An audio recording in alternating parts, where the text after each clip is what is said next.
waay waxa kamor way inta aan wala wala soo dooranay dadku soo ixtiraamay aniga maanta waxa ay daran inay doorashadaas nabad qab iyo cadawga Soomaaliya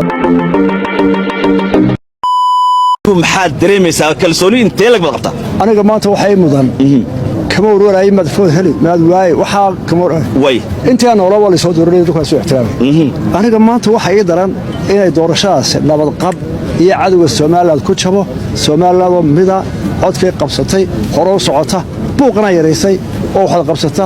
oo aqbasho wixii soo baxan oo galay way nicmo anu taas ay muuqata hayaade gabadha aad iyo aad maasantay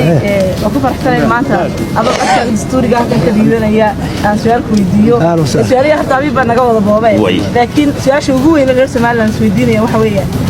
madaxweynaha Soomaaliland oo maanta halkan ku sugan oo doorashadii mar labaad soo taagay horena loo soo tijaabiyay